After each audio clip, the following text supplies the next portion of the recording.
Bonjour à tous, nouvelle vidéo. Aujourd'hui, je veux rejoindre une pâtissière qui travaille dans un palace, dans le palace Georges V. Et cette pâtissière, elle va faire des pâtisseries que pour moi. Ouais, c'est un truc de ouf. Une pâtissière privatisée d'un palace Georges V pour Isma la Brigade, c'est un truc de ouf. Mais avant ça, j'avais oublié, j'ai rendez-vous chez la diététicienne pour faire un petit check-up. Mais pour être honnête, pourquoi j'ai décidé de faire cet épisode un petit peu spécial, c'est que j'ai conscience que sur ma chaîne YouTube, je mets en avant la nourriture. Et malheureusement, pas que de la nourriture saine. Il m'arrive aussi de mettre de la malbouffe, etc. Et ça me dérange que peut-être des adolescents ou des personnes en général, ça leur donne envie de manger des fast-food très souvent. De temps en temps, c'est pas méchant, mais très souvent. Malgré que chacun est responsable de ce qu'il fait. Donc pour ça, j'ai décidé de faire un épisode pour sensibiliser autour du sucre, de la malbouffe, etc. Donc suivez-moi, let's go. Madame la diététicienne, comment tu vas? Ça va super bien Isma, et toi? Là j'avais rendez-vous aujourd'hui pour un bilan. Chaque mois on fait un check-up.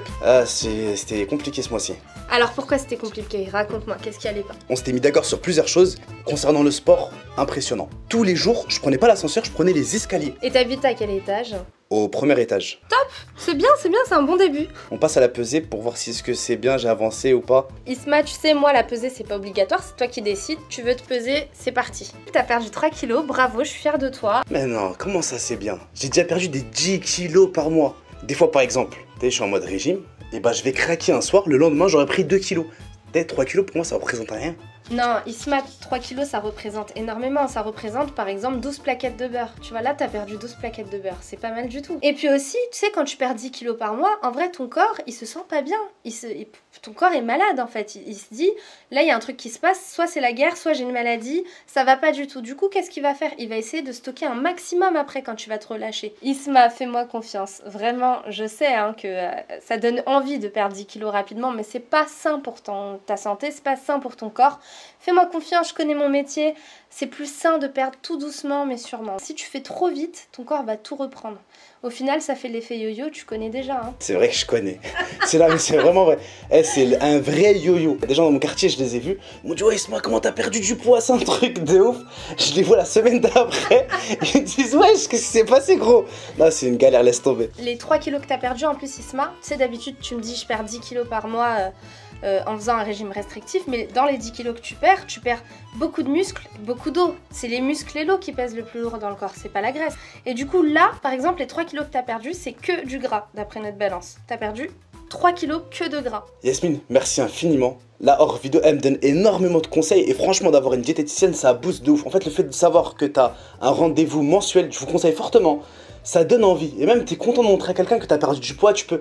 Franchement, c'est au top. Et ce qui est très intéressant, c'est que elle voit pas le régime comme nous, on le voit. Nous, c'est seulement une perte de poids. Elle, c'est bien plus long. Ton hygiène de vie, qu'est-ce que tu manges? Est-ce que t'as perdu de la graisse, de l'eau, du muscle? Se faire suivre par une pro, c'est magnifique. Là, on va aller rejoindre une pâtissière qui travaille au Georges V, qui fait des pâtisseries sans sucre. Vas-y, ciao Yasmine, merci beaucoup. Là, nous sommes arrivés chez la fameuse pâtissière. On va pas perdre une minute. Suivez-moi, let's go. Sonia, comment tu vas? Ça va, je te remercie. Toi, tu bosses au Georges V. Exactement. T'es pâtissière là-bas. Exactement. Et en même temps, tu fais des pâtisseries avec un taux de sucre très bas. Je voudrais que les gens puissent savoir qu'il est possible de manger bon et sainement. Qu'est-ce qui t'a encouragé à faire des pâtisseries de cette sorte? Moi, c'est venu de ma maladie, en fait, qu'on m'a diagnostiquée, donc une maladie inflammatoire, qui m'a donc poussée à réduire mon taux de sucre pour mon bien-être, en fait, pour limiter les poussées de maladie que je suis susceptible d'avoir dans le temps. Je peux être indiscret en te demandant ta maladie, c'est quoi? Une sclérose en plaques. Ok, c'est quoi la sclérose en plaques en quelques mots? Alors, une sclérose en plaques, c'est une maladie neurologique chronique, donc en fait, qui se manifeste par des lésions au niveau du cerveau et de la moelle épinière et donc qui génère des handicaps.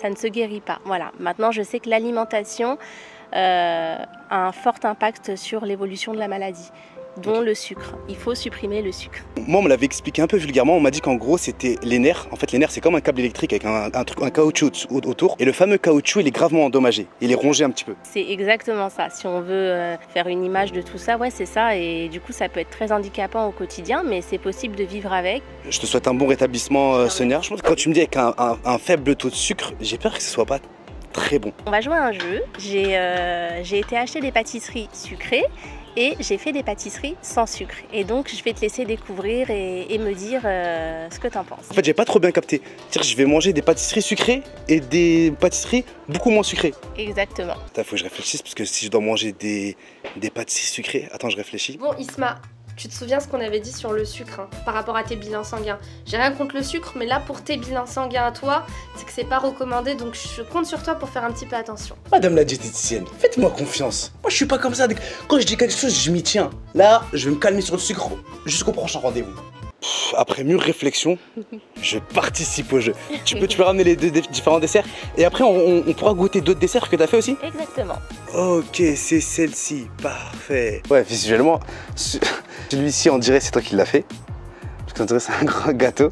Celui-ci, on dirait il vient de la pâtisserie. C'est ça? Ouais, toi aussi Sonia, coupe au moins le petit gâteau, montre, là c'est grillé non? Dites-moi, je sais pas. Je vais goûter celui-ci en premier. Ah, j'ai du mal à voir visuellement quelle est la différence entre les deux.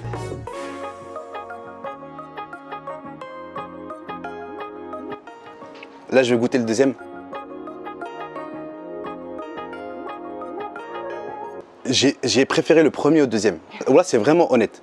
Quant au deuxième, je pense que tu es parti dans une bonne pâtisserie. Je pense pas que c'est une vieille petite pâtisserie. Ça, une bonne petite pâtisserie du coin qui fait des très très bonnes pâtisseries. J'ai préféré la première. La première, c'est la tienne. C'est ça. En toute franchise, c'est que ce qui est fort avec cette pâtisserie, c'est qu'on n'a pas le côté désagréable de la pâtisserie. Moi, je kiffe trop les pâtisseries. Le seul problème, c'est que des fois, c'est trop sucré. C'est bon, mais c'est trop sucré, ça colle au palais. Je trouve c'est encore meilleur qu'une simple pâtisserie. On ressent bien les saveurs du coup parce que le sucre, c'est vrai qu'il a tendance à masquer un peu le goût des produits. Et là, on ressent bien le goût du fruit. Donc, je trouve que c'est mieux comme ça. Dans tes pâtisseries, tu mets moins de sucre blanc que dans les autres pâtisseries qu'on peut trouver sur le marché. Mais pas du tout de sucre blanc dans les pâtisseries que je fais. Attends, c'est quoi le goût sucré? C'est que le fruit? Alors, il y a le fruit, mais il y a aussi des alternatives au sucre blanc que j'utilise. Donc, tu as le sirop d'agave, le sucre de coco ou encore le maltitol. C'est un édulcorant naturel qui est issu des céréales ou du blé, du maïs. Et tous ces sucres, ils sont moins dangereux que le sucre blanc? Exactement. Ils ont un indice glycémique bas. Ça veut dire que le taux de sucre dans le sang est beaucoup moins élevé que dans les pâtisseries traditionnelles. Tu sais, quand tu m'as dit que tu travaillais au Georges V, Georges V, pour ceux qui ne savent pas, c'est un palace, c'est ça? Sur Paris? C'est ça. C'est un hôtel palace sur Paris, 5 étoiles. Je me suis dit, ah ouais, elle doit avoir un niveau. Mais vraiment, ta pâtisserie, ça se sent qu'il y a une pro derrière. Oh là, c'est vraiment très très très bon. Tu m'as préparé d'autres pâtisseries qu'on va tester. Ouais. Et la question, j'ai envie de savoir, c'est quoi ton objectif en faisant ça? Bah, tout d'abord, j'aimerais proposer ces pâtisseries aux gens, les sensibiliser, leur montrer qu'il est possible de bien manger et de se faire plaisir. Et mon rêve, c'est d'ouvrir ma boutique de pâtisserie et de pouvoir me lancer complètement dans ce projet qui peut paraître fou, mais qui n'est pas impossible parce que la preuve, voilà, tu vois bien qu'il est possible de bien manger et de se régaler. Pour être honnête, moi, si demain quelqu'un me dit j'ouvre une pâtisserie sans sucre, personnellement, j'y vais pas. Mais maintenant que j'ai goûté, je suis honnête avec toi, si je trouve deux pâtisseries, la tienne et une autre, je te promets que je vais chez la tienne. Ça, elle fait partie des meilleures pâtisseries que j'ai pu manger. En fait, c'est une grosse couche en termes de mâche. Tu sais, moi, j'aime bien quand je mange du sucre, c'est... Tu sais, j'aime pas les... Regarde. Je vais me lancer pour celui-ci, exotique, on peut voir un peu de passion par-dessus.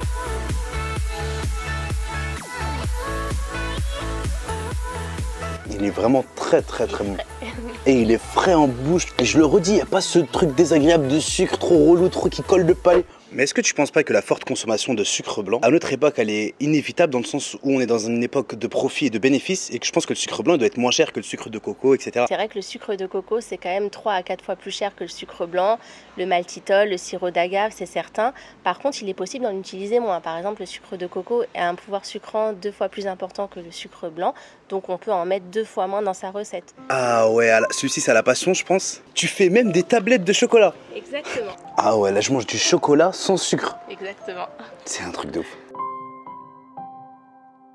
Là, pour le coup, même en termes de goût, c'est pareil. La pâtisserie avait une différence. Et la différence était plus agréable, le fait qu'il n'y ait pas de sucre.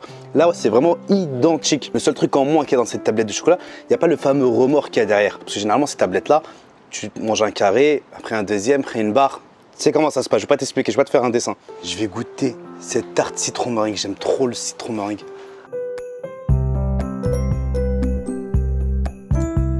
En fait, j'ai pas les mots.